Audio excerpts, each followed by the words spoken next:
Kita sudah sampai di segmen terakhir. Sebelum saya lanjutkan perbincangan, ada beberapa data yang sudah kami siapkan. Di antaranya adalah mengenai dampak COVID-19 terhadap industri pelayaran di Indonesia. Ini kemudian menjadi satu hal yang juga mempengaruhi performa dari industri pelayaran di Indonesia. Di antaranya adalah turunnya volume kargo muatan, terhambatnya pengurusan sertifikat kapal, kemudian pembayaran jasa terhambat karena pengguna jasa pelayaran, kesulitan cash flow, dan terkendalanya docking kapal karena dilakukan pengurangan jumlah pekerja lapangan. Kami kompilasi datanya dari insa.or.id. Dan berikutnya adalah mengenai alasan pelayaran Republik Indonesia menolak kehadiran kepemilikan asing lebih dari 49%. Di antaranya adalah jumlah armada angkutan laut di Indonesia sudah oversupply, kemudian pertumbuhan kapal berbendera Indonesia 1,68%, dan potensi ekonomi pengembangan transportasi laut adalah 30 miliar US dollar per tahun. Kemudian ada juga defisit neraca jasa transportasi barang sebanyak 6,9 miliar US dollar. Dan bicara mengenai defisit neraca jasa, saya ada datanya, ini adalah 5 sektor penyumbang defisit terbesar dalam neraca jasa di Indonesia. Di triwulan 2 tahun 2019, yang paling besar adalah berkontribusi terhadap defisit tersebut adalah sektor transportasi. Tentu saja di dalamnya ada sektor pelayaran ataupun perkapalan sebanyak 1.800 US dollar. Setelah itu ada biaya penggunaan kekayaan intelektual dan lain sebagainya. Dan kami kompilasi datanya dari Kementerian Pariwisata dan Ekonomi Kreatif.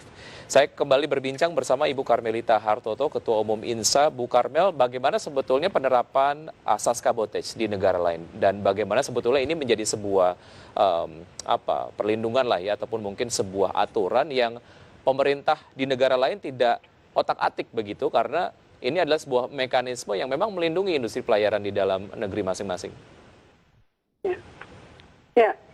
Baik Mas, yang perlu dipahami bersama bahwa Indonesia ini tidak sendiri dalam menerapkan asas kabotage seperti tadi saya sampaikan, yaitu Amerika, Tiongkok, Jepang semua menjalankan kabotage, tetap konsisten menerapkan kabotage.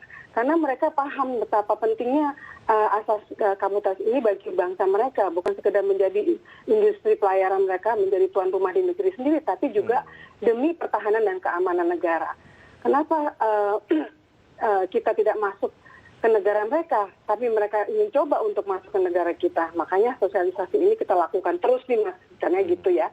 Kabotage di sana bahkan lebih ketat juga dan harus menggunakan kapal buatan mereka sendiri gitu, negara mereka. Kalau di kita kan masih tidak begitu gitu ya, tapi kalau di sana harus menggunakan membangun kapalnya harus di dalam negerinya mereka dan menggunakan kru mereka 100%. Nah itu kira-kira seperti itu. Baik. Sejauh mana sebetulnya perkapalan domestik sebaiknya diprioritaskan oleh pemerintah? Ya, kita sebagai negara maritim terbesar di dunia masih memiliki tantangan ya, khususnya dalam pemberdayaan pelayaran nasional. Sudah sepatutnya pelayaran nasional mendapatkan perhatian khusus karena mengingat kapal adalah jembatan dari 17.000 pulau di Indonesia. Jadi kapal juga tidak bisa hanya diartikan sebagai jembatan demi kelancaran distribusi logistik dan kegiatan ekonomi, tapi pelayaran juga memiliki nilai politis sebagai perajut seluruh pulau dari bingkai NKRI. Dengan adanya Impres 5 2005 dan Undang-Undang 17 tahun 2008, ini adalah bentuk dukungan pemerintah terhadap pelayaran nasional.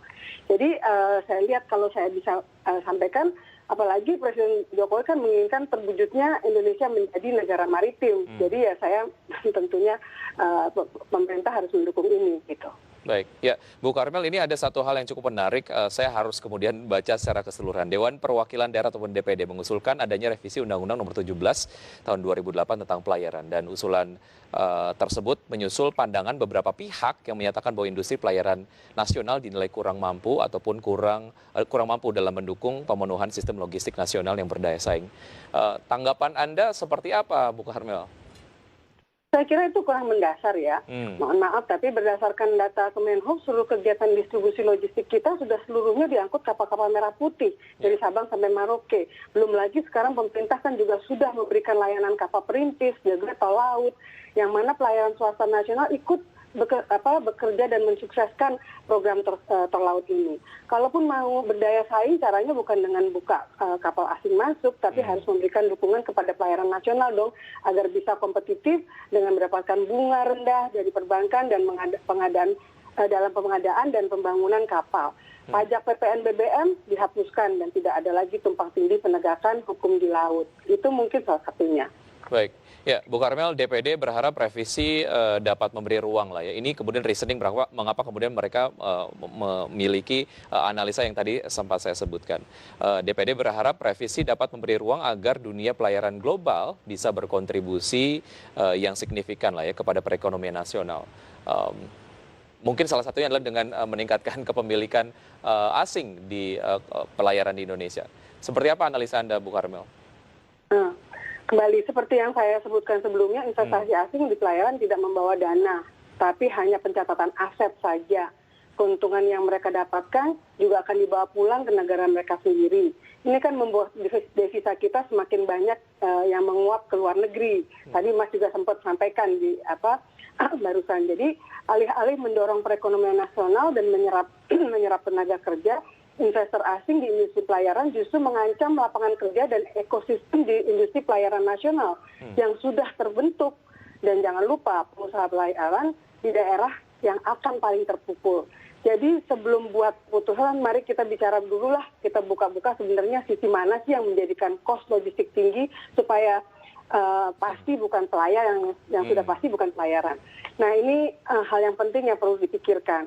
Tentu siapapun yang memberi ide tersebut karena ketidakpengertiannya. Kalau dalam angkutan kapal itu ada yang disebut freight. Dalam freight itu yang disebut artinya tarif ya. Baik. Ada komponen-komponen tertentu, misalnya komponen pelabuhan, bongkar muat, tracking, forwarding dan lain-lain. Nah, mohon dicek lagi komponen mana sih yang tertinggi, itu kuncinya menurut saya. Baik, Bu Karmel, mengingat waktu kita sangat pendek, saya akan langsung ke pertanyaan terakhir saja. Apa yang sebetulnya akan dilakukan lah oleh industri perkapalan nasional untuk meningkatkan daya saing perkapalan domestik dalam peta logistik global dan juga nasional? Nah, pemberdayaan pelayaran nasional memerlukan dukungan seluruh pihak tentunya, khususnya pemerintah dengan memberikan kebijakan turunan dari amanat pasal 5657 Undang-Undang 17 2008 tentang pelayaran.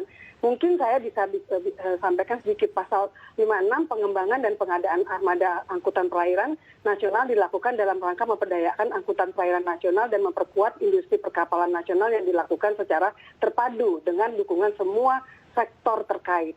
Pasal 57, 1, pemberdayaan industri angkutan pelayaran nasional sebagaimana yang dimaksud pada pasal 56 wajib dilakukan oleh pemerintah dengan A. memberikan fasilitas pembiayaan dan perpajakan, B. memfasilitasikan kemitraan kontrak jangka panjang antar pemilik barang dan pemilik kapal, dan C. memberikan jaminan ketersediaan bahan bakar minyak untuk angkutan di perairan.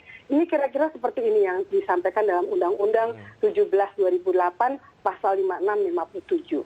Baik, jadi dibutuhkannya equal treatment baik dari segi perpajakan juga perlu, dan perlunya bunga rendah tentunya, tenor panjang, dan seperti pembiayaan persis seperti pembiayaan untuk infrastruktur yang tenornya panjang dan bunganya rendah. Baik, jadi kita sendiri harus dianggap seperti jembatan ya. Jadi kayak infrastruktur kan jembatan. Begitu. Baik. Kita doakan yang terbaik untuk industri pelayaran nasional Indonesia agar kemudian tetap terus memberikan kontribusi terhadap pertumbuhan ekonomi nasional, dan tentu saja apa yang sudah disampaikan tadi menjadi input yang sangat berguna untuk formulasi kebijakan ke depannya. Bu Karmelita, terima kasih sudah bergabung bersama kami dalam Market Review. Sukses selalu, sehat selalu. Sampai jumpa. Terima kasih Mas Yusuf. Baik, dan pemirsa, demikian perbincangan kami bersama beberapa narasumber dalam program Market Review. Semoga perbincangan kami kali ini dapat memberikan inspirasi untuk Anda. Saya Wiki Adrian, undur diri. Terima kasih. Sampai jumpa.